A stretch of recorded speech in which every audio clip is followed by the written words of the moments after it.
자, 인사하겠습니다. 안녕하십니까. 자, 이번 시간에는 우리 2017년도 제1회 우리 그 전기 기사 그 중에서 우리 전기기기가 되겠습니다. 전기기기 문제풀이를 시작하도록 하겠습니다. 교재는 동일출판사 교재가 될 것 같고요. 페이지가 제가 보니까 페이지가 뭐 22페이지 이렇게 되어 있는데 3과목 전기기기 해가지고 41번부터 60번까지 문제풀이를 시작하도록 하겠습니다.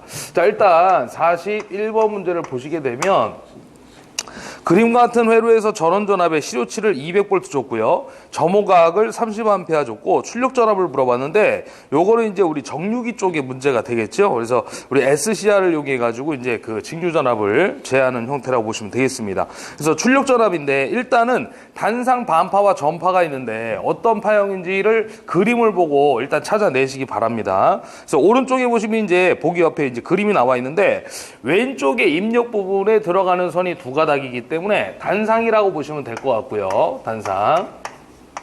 그리고 나서 그 위에 그 4개의 그 SCR이 이제 들어가 있기 때문에 우리가 이제 일반적으로 이렇게 얘기를 합니다. 다이오드를 가지고 얘기를 기준을 잡았을 때 하나가 있을 경우에는 반파, 2개 이상이 있을 때는 전파가 되겠습니다. 그래서 얘는 개수로 따졌을 때 4개니까 2개 이상으로 잡고 전파라고 봐주시면 될 것 같아요. 그래서 단상 전파이고 SCR이 주어졌고요. 출력 전압을 제어할 수 있기 때문에 이때 이 출력 전압을 ED라고 놓게 되면 어떻게 표현을 할 수 있습니까? 반파는 0.45, 전파는 2배니까 0.9라고 쓸 수가 있겠네요. 그래서 0.92에다가 SCR이 주어졌기 때문에 점호각이라는 놈이 들어갑니다. 그래서 얼마가 들어갈 거야? 2분의 1 플러스에 코사인 알파가 적용이 된다라고 봐주시면 될 것 같습니다. 이때 이제 이 값은 입력 전원의 전압, 즉 교류 전원의 전압이다. 이렇게 봐주시면 되겠고 ED는 출력 전압, 직류 전압이라고 봐주시면 되겠네요. 그리고 알파는 점호각이 되겠습니다. 그대로 적용을 해주시게 되면 0.9에다가 이 값 곱해주시면 되는데 전원 전압의 실효값을 200V 줬죠. 그래서 교류의 실효값 봐주시면 되겠습니다. 200V를 그대로 넣어주시고 여기에다가 2분의 1 플러스 코사인 알파 잡아주시면 되겠네요. 그래서 코사인의 알파 값은 몇 도예요? 점호각 30도가 되겠습니다. 그래서 요거를 계산기를 눌러주시면 결과값이 나오는데 대략적으로 얼마 나올 것입니까? 168V가 나오겠습니다. 이렇게 해서 정답을 찾아주시게 되면 2번의 위치가 되고 있습니다.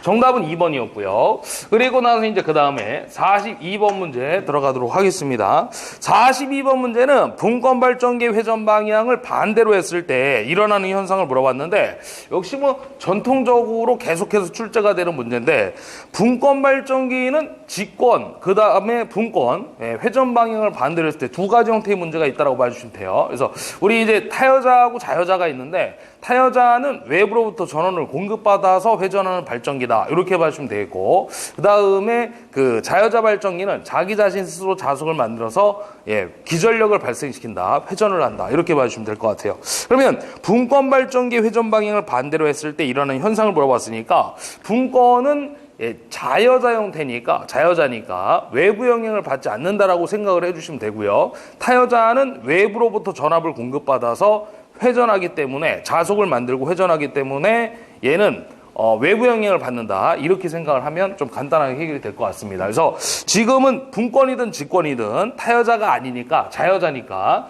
외부의 영향을 받지 않겠다. 이런 내용도 좀 알아두시고요. 근데 지금은 일단 회전 방향을 물어봤으니까 역회전했을 때는 어떤 현상이 일어나냐. 역회전하게 되면 잔류자위가 소멸이 되고 발전될 수가 없다라는 거죠. 왜 그러냐면 회전 방향이 반대가 되면 전류에 의한 자속이 또 상쇄 효과가 일어나기 때문에 상쇄작용에 의해서 기전력을 만들 수가 없고 회전할 수가 없다. 이렇게 봐주시면 됩니다. 그래서 지금은 일단 분권 발전기 회전 방향을 반대로 했을 때 일어나는 현상이니까 회전 방향이 반대가 되면 잔류자위가 소멸된다. 요거를 찾아주시면 될 것 같아요.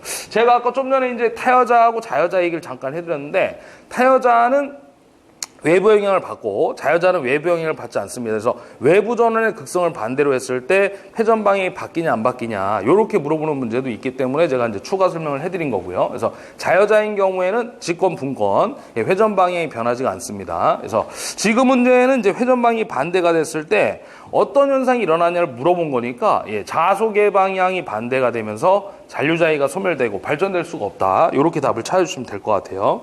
그래서 3번이 답이 되겠네요. 3번. 그 다음에 이제 43번 문제 살펴보도록 하겠습니다. 43번 문제는 극수가 24고요. 그 다음에 24극의 극수가 있고 정기각이 180도에 해당되는 기계각 물어봤는데 우리 원래 이제 정기각을 구하는 공식이 있어요. 정기각은 기하각 곱하기 2분의 P 이렇게 쓸 수가 있습니다. 이때 P는 이제 뭘 얘기하나요? 극수가 되겠죠. 극수. 예.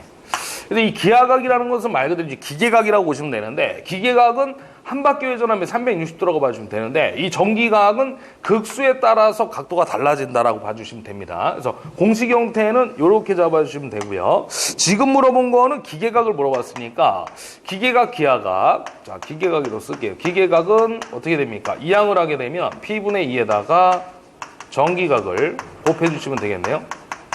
예. 자, 그러면 이제 극수가 24극, 그 다음에 2. 여기에다 정기각이 몇 도가 주어졌냐면 180도가 주어졌죠. 180도. 그래서 요거를 계산기를 눌러주게 되면 몇 도가 나옵니까? 15도가 되겠죠. 15도. 그래서 정답은 몇 번? 2번에 위치를 하고 있습니다. 자, 이렇게 찾으시면 되고요. 자, 그 다음에 이제 44번 문제로 갈게요. 44번 문제는, 우리 이제 그 동기기 쪽에 이제 문제 형태 보시면 되는데, 단락비 쪽에 문제가 나왔네요. 단락비가 큰 동기기의 특징으로 옳은 걸 물어봤죠. 우리 일단 단락비가 커지면 어떻게 돼요? 단락비가 커지면. 단락비가 큰 기계의 특징이 있겠죠? 특징. 일단 단락비가 큰 기계는 어떤 기계입니까? 철기계죠. 철기계. 얘를 또 다른 말로 우리 뭐라고 하냐면 돌긋기라고도 불러줍니다. 돌긋기. 그래서 첫 번째 우리 안정도가 증진되겠죠. 안정도가 증진된다. 여기 이제 첫 번째 특징이 되겠죠. 단락비가 크면 안정도가 증진된다. 왜 그러냐면 임피던스 값이 작아지기 때문에 그러겠죠. 우리 단락비하고 임피던스는 반비례 관계에 의해서. 그래서 손실이 작아지니까 안정도는 올라가겠다. 이렇게 봐주시면 됩니다. 그 다음에 두 번째로 갔을 때 전압 변동률이 작습니다. 전압 변동률이 작다. 손실이 작기 때문에. 그 다음에 이제 세 번째는 용량이 커지겠죠. 충전 용량이 커집니다. 그만큼 손실이 작아지니까. 그 다음에 이제 네 번째는 철손이 이제 철기계다 보니까 철손이 좀 크겠죠. 우리 이제 대부분 손실을 차지하는 50% 이상 차지하는 손실이 이제 철소 쪽인데 그 철기계다 보니까 철손이 커서 하나의 단점이 있습니다. 효율이 떨어진다. 이게 하나의 단점이 되겠죠. 떨어진다. 효율이 나빠진다. 철손이 크기 때문에. 그 다음에 다섯 번째는 동기 임피던스가 작아집니다. 문자로 쓸게요. 동기 임피던스가 작다. 이런 특징들을 가지고 있습니다.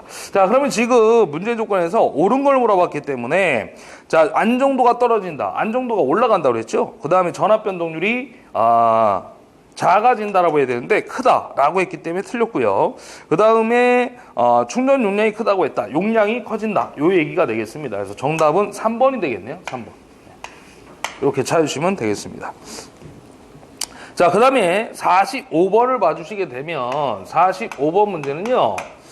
단상 직권 정류자 전동기에서 보상권선과 저항도선의 작용을 설명한 것 좀 틀린 거 물어봤는데 우리 직류기 쪽에 나오는 보상권선의 역할이 뭐였냐면 전기자 반작용의 방지라고 얘기를 했었고요. 그 다음에 또 하나의 효과가 역류를 개선할 수 있겠죠. 역률. 역류를 좋게 하고 전기자 반작용을 방지시키고 그 다음에 변압기 기전력은 이제 작게 하는 거죠. 작게. 그래서 거기 보시게 되면 틀린 거 물어봤는데 2번에 보시게 되면 변압기 전력을 크게 한다고 했단 말이에요. 그래서 그게 틀린 설명이 되겠습니다. 작게 한다고 해야 되겠죠. 그래서 보상권선의 역할은 역률 개선, 그 다음에 전기자 반작용 방지 이런 효과가 있겠다 봐주시면 되겠습니다.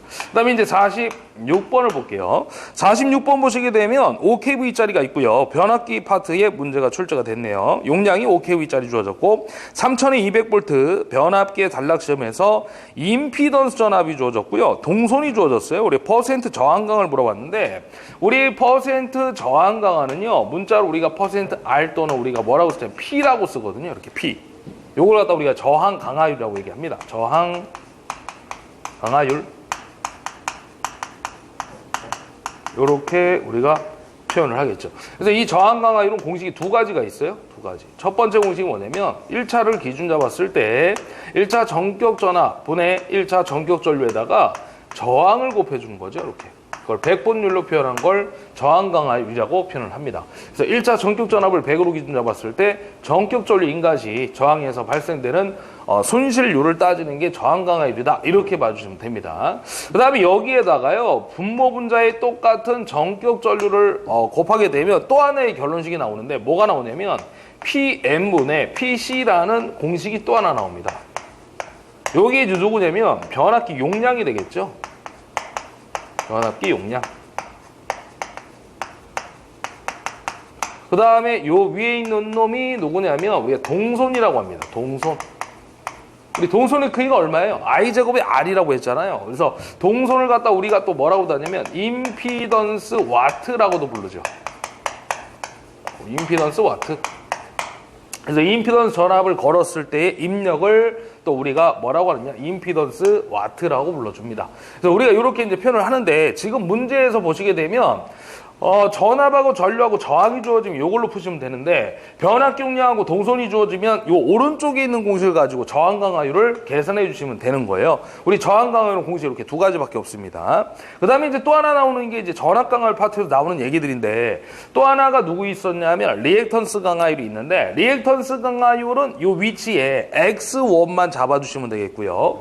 임피던스 강화율이 세 번째로 나오는 얘기인데 임피던스 강화율은 이 위치에 Z1 이라고 표현을 해주시면 될 것 같습니다. 그래서 저항 강화율, 리액턴스 강화율, 그 다음에 임피던스 강화율까지 해서 세 가지가 전압 강화율에 나오는 얘기들이다. 이렇게 봐주시면 되겠습니다. 그래서 일단은 오른쪽 공식 가지고 한번 해결을 해보면 되는데 변압기 용량은 아까 주어졌죠? 예, 얼마 주어졌었냐면 5kVA. 그래서 5 곱하기 기본 단위로 바꿔야 되니까 10의 3승을 이렇게 잡아주시고요. 그 다음에 이제 동선이 주어졌을 건데 동선이 얼마냐면 150W가 주어졌어요. 그리고 여기에다가 곱하기 100을 해주시면 되겠죠. 그래서 이게 몇 프로가 나오느냐? 3%가 나옵니다. 3%. 그래서 정답은 2번이 되겠죠. 2번. 이렇게 해서 해결해 주시면 되겠습니다. 자, 넘어가시게 되면 이제 47번 문제가 있는데 47번 문제 같은 경우에는 변압기의 규약효율 산출에 필요한 기본 요건이 아닌 것은 하고 물어봤어요. 규약효율에 대해서 나왔는데 요거는 제가 봤을 때는 기존에 없던 문제였던 것 같은데 뭐 좀 새로운 유형의 문제로 출제도 한번 된 것 같습니다. 자, 규약효율 산출에 필요한 기본 요건이 아닌 거 물어봤는데 거기 3번에 보시면요. 부하손이 40도씨를 기준으로 보정한 값 사용한다는데 40도가 아니고요. 75도씨 정도 되겠습니다. 75도. 그래서 별도의 지장이 없는 경우에 이제 역률은 100%, 그 다음에 온도는 75도를 정도를 기준으로 보정한 값을 사용한다. 이렇게 봐주시면 되겠죠. 그래서 정답은 틀린 것은 하고 물어봤기 때문에 3번이 정답이 되겠습니다. 나머지는 쭉 한번 읽어보시면 될 것 같고요. 그 다음에 4번에 동그라미 4번에 보시게 되면 손실에 대한 각 건선에 대한 부하손의 합과 무부하손의 합이다 라고 주어졌는데 우리 부하손이 누굴 얘기하는 거냐면 동손을 얘기하는 거죠. 부하손, 가변선, 동손. 무부하손은 우리 그 고정손이 되겠죠. 그래서 철손을 얘기하는 겁니다. 그래서 두 개, 동손과 철손을 합치면 전체 손실이 나오겠죠. 전체 손실. 그 얘기를 하고 있는 겁니다. 그 다음에 이제 48번 문제 한번 가볼게요. 48번 문제. 자, 직류기 문제가 나왔는데 보극을 설치하는 목적 나왔어요. 우리 보극 나오면 무조건 정류개선입니다. 정류개선.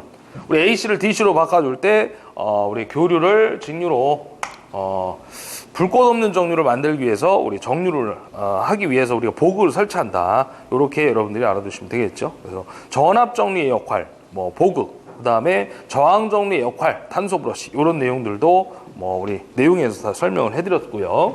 그 다음에 이제 9번 문제로 가시게 되면 49번 같은 경우에는 슬립 ST에서 최대 토크를 발생하는 슬립이 되겠죠. 그래서 ST에서 최대 토크를 발생하는 3상 유도 전동기에 2차 측 한상의 저항을 R2라 하면 최대 토크로 기동하기 위한 2차 측 한상의 외부로부터 가야 할 저항을 물어보는데 이걸 우리가 결론을 얘기하면 2차 출력 정수를 얘기하는 거예요. 2차 출력 정수가 되겠습니다. 우리 이제 기출문제를 제가 이제 계속해서 몇 년도부터 풀었는지 지금 정확하게 기억이 안 나는데 매년 이제 제가 동일 출판사 쪽 문제풀이를 해드리면서 과거에도 많이 나왔던 얘기들이에요. 다 지금 보게 되면 한두 문제 지금까지 푼 것 중에 한두 개 빼고는 다 얘기를 해드렸던 겁니다. 기출문제 계속해서 나왔던 것들이 계속 꾸준하게 나오고 있기 때문에 얘도 마찬가지가 되겠죠. 그래서 2차 출력 정수 예를 갖다 또 다른 말로 우리 뭐라고 하냐면 등가 저항이라고 해요.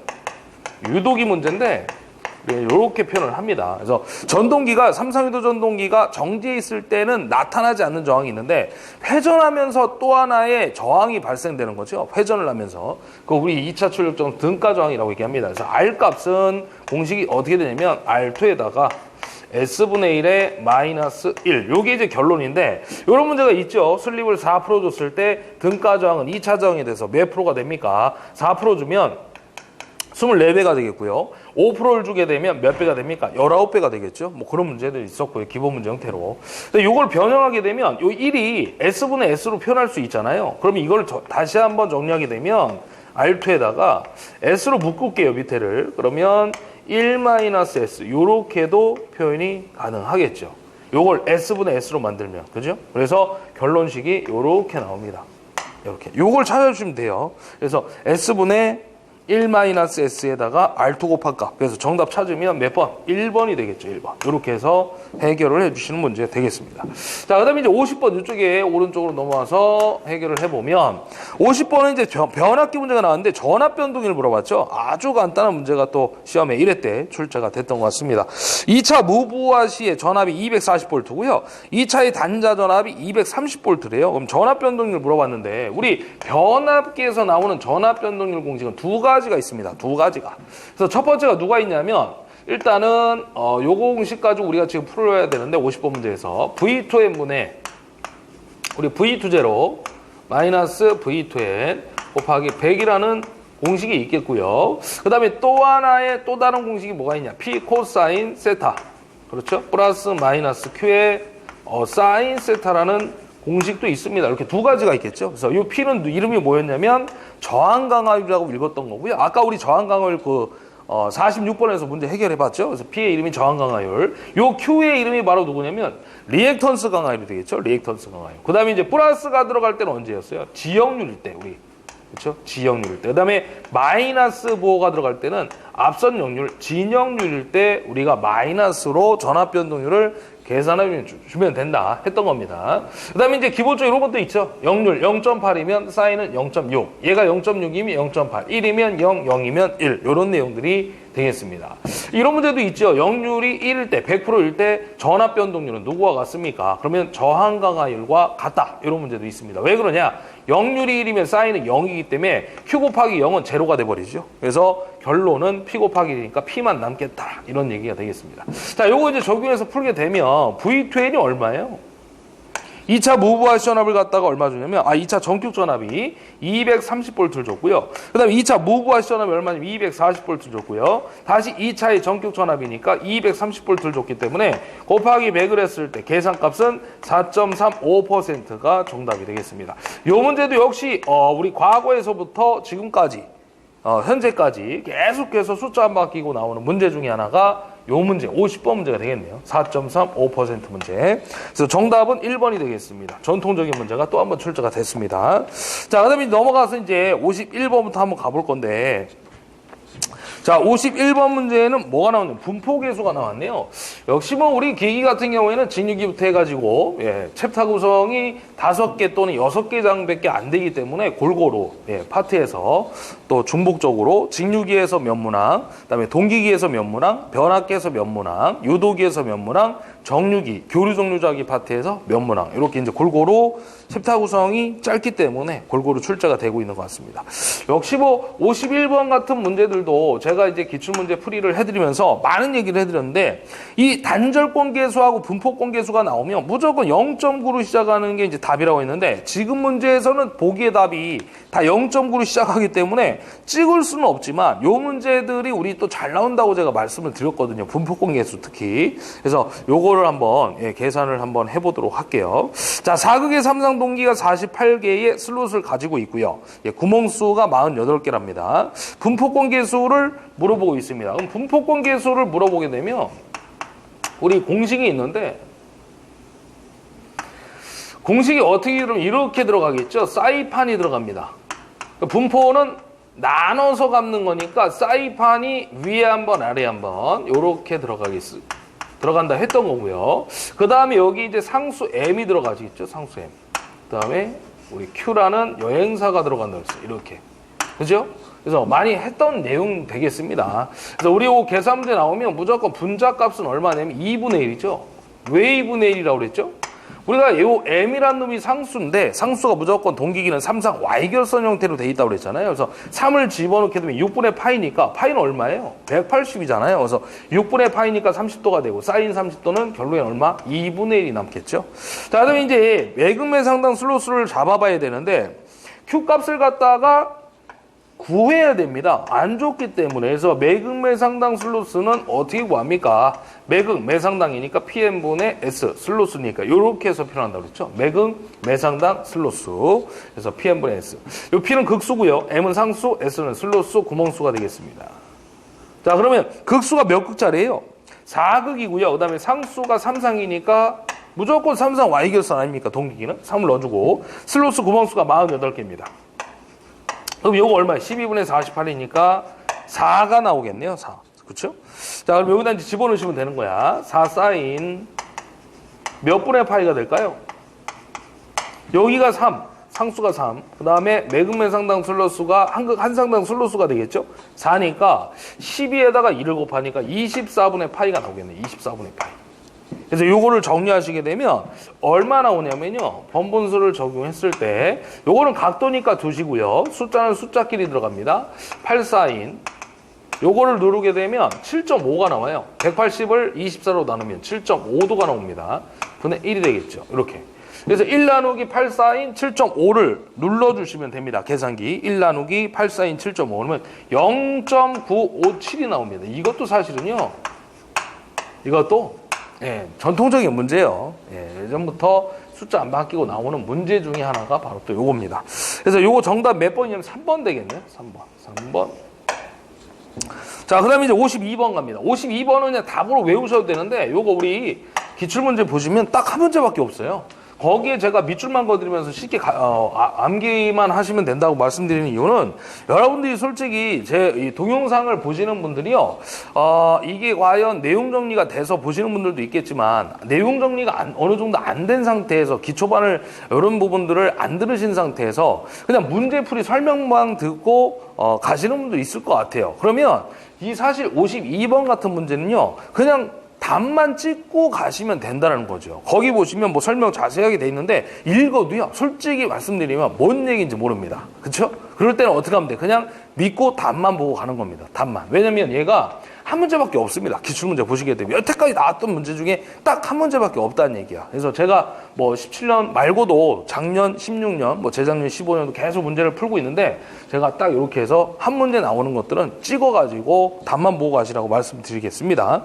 그래서 안정운전 조건 물어봤잖아요. 안정운전 조건은요, 거기 보시게 되면 TM이 전동기 토크고 TL이 부하 토크인데 부하 토크 쪽이 무조건 커야 됩니다. 부하 토크가. 그래서 TL 쪽 로드에 토크 해가지고 TL 부하 토크가 큰 쪽이 무조건 안정운전 조건이라고 봐주시면 되겠죠. 그래서 이거 정답이 1번 되겠습니다. 이걸 우리 답이라고 쓰고 외우고 가도록 합시다. 바뀌어서 절대 안 나온다. 한 문제밖에 없다. 이렇게 보시면 되겠죠. 그 다음에 이제 53번 문제 가볼게요. 53번 문제는 뭐라고 물어봤냐면 사이리스터에서 게이트 전류가 증가하며 물어봤는데 이 SCR의 순방향 게이트 전류의 크기가 증가하게 되면요. 순방향 브레이크 오버 전압이 감소되고 실제 전류가 통하게 됩니다. 그래서 거기 보시게 되면 보기에 게이트 전류가 증가하면 어떻게 되냐 물어봤는데 순방향의 전압이 감소한다. 전류 전압이 감소한다. 거기에 정답이 되겠죠. 그래서 정답은 2번 이렇게 하나 체크해서 보고 가주시면 되겠고요.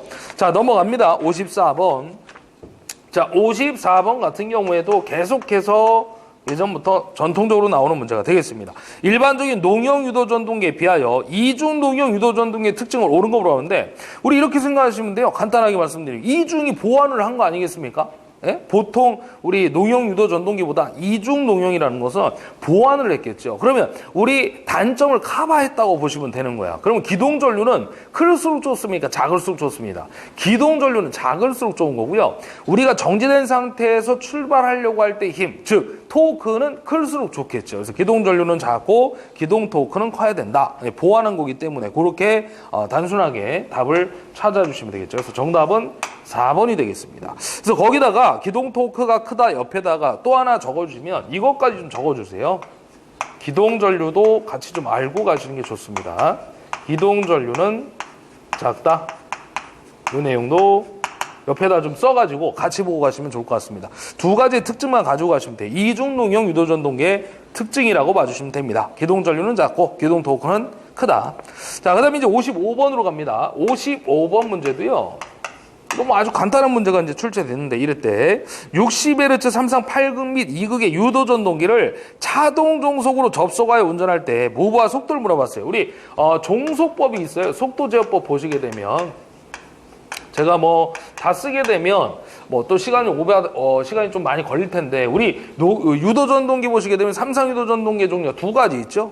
두 가지. 농형하고 권선형이 있습니다. 그래서 농형의 속도 제어법 보시게 되면 세 가지가 있는데 뭐 있었어요. 이거 뭐 기출문제에서 제가 쓰면서 설명할 때도 있어요. 언제 설명하냐면 속도 제어법에 대한 문제가 나왔을 때는 판선을 해가지고 정리를 한번 해드립니다. 근데 앞에서도 해드렸는데 우리 일단 농형에는 세 가지가 있죠. 첫 번째가 이제 주파수 제어가 있고요. 역률이 우수한. 그 다음에 이제 선박의 전기 추진이나 인경공업의 포트모터로 사용되는 게 주파수 제어가 있었고요. 그 다음에 또 하나가 극수 변환법이 있었죠. 극수 변환법. 그 다음에 SCR을 이용한 그 전압 제어가 들어갑니다. 전압 제어법. 그 세 가지가 농형 유도 전동기의 속도 제어법 보시면 되겠고요. 그 다음에 이제 권선형 유도 전동기의 속도 제어법은 첫 번째가 이제 누구 있었냐면 2차 저항제가 있었죠. 2차 저항법. 그래서 2차 저항법이 있었고, 그 다음에 두 번째가 종속법이 되겠습니다. 세 번째가 2차 여자법이 되겠죠. 그런 것들을 좀 알아두시면 되겠습니다. 그래서 첫 번째로 가게 되면 뭐가 있냐면 정리해 드릴게요.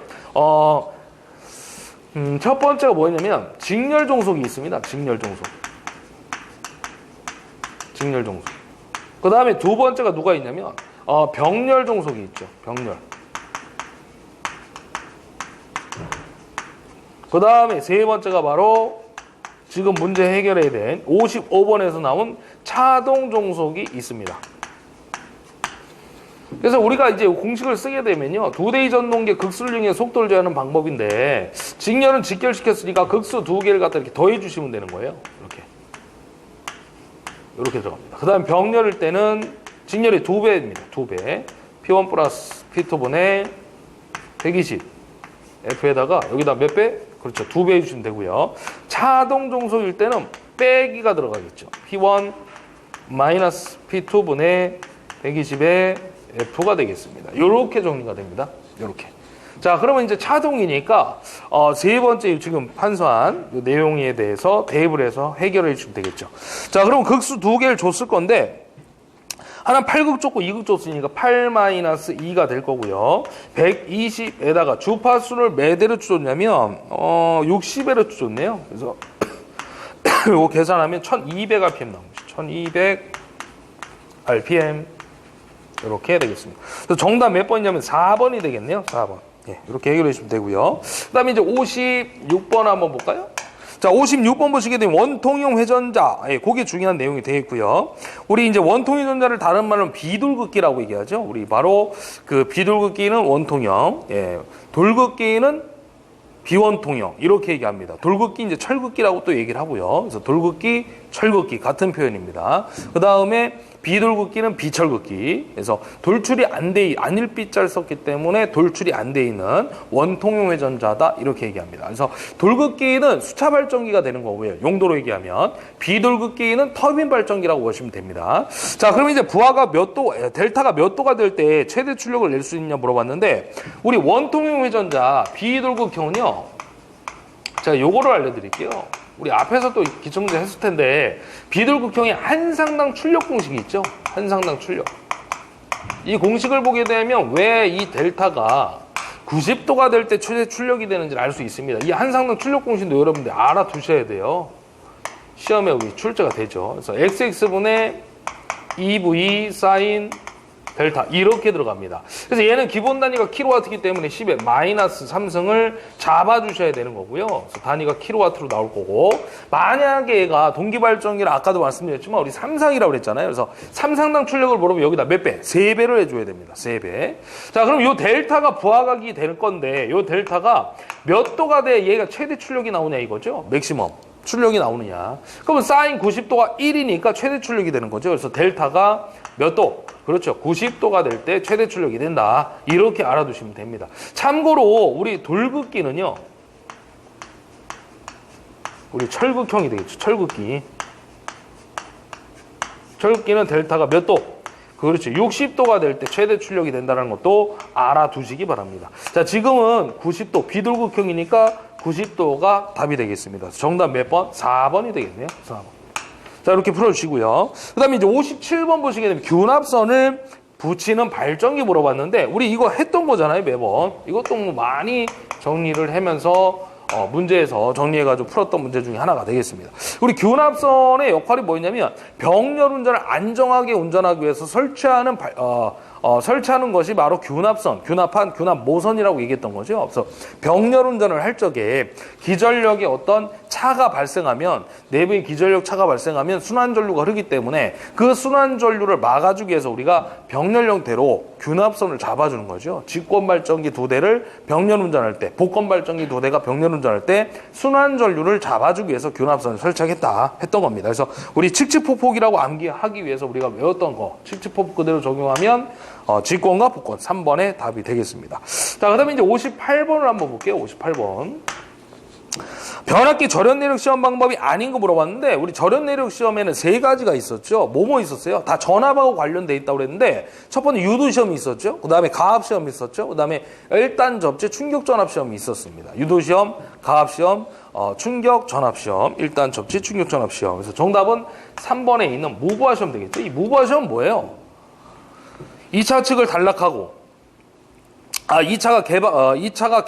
무부하 시험 2차가 개방돼 있는 상태에서 우리가 이제 철손이라든지 여자절로 이런 것들을 갖다 구했던 게 우리 무부하 시험이었고요. 요거를 이제 다른 말로 이제 개방 시험이라고 했던 거고, 반면에 이제 반대로 얘기하면 단락 시험이 있었는데 2차 측을 단락시킨 상태에서 1차 측에 전류를 흘려주게 되면 동선이라든지 뭐 임피던스 전압, 임피던스 와트, 전압 변동 이런 것들을 구할 수 있는 게 단락 시험이었죠. 그래서 이런 것들은 우리가 어느 파트에서 얘기를 하는 거냐면 변압기 등가이로 및 여자이로 파트에서 등가이로 작성 시 필요한 시험이 3가지가 있는데 그 3가지 시험 중에 2가지가 좀 전에 얘기했던 무부하 시험하고요. 단락 시험이 되는 거죠. 또 하나 얘기하면 권선의 저항 측정 시험이 되겠습니다. 그래서 이 3가지는 절연 내력 시험이 아니라 변압기의 등가위로 작성 시 필요한 시험이다. 이렇게 봐주시면 될 것 같습니다. 그래서 따라서 정답은 3번이 되겠고요. 그 다음 문제 이제 59번으로 가도록 하겠습니다. 59번 문제 좀 오랜만에 출제가 된 것 같아요. 정류자의 평간전압 나왔는데 자, 직류발전기 유기기절 230V 줬고요. 그러니까 이 값이 기전력 230V가 된 거죠. 230V. 그 다음에 극수가 4극 줬는데 극수가 4극짜리. 그리고 나서 정류자 편수 K가 되겠죠. 우리 일반적으로 K라고 하는데 162개 줬고요. 평간전압 물어봤어요. 평간전압은 우리가 어떻게 구하는 거예요?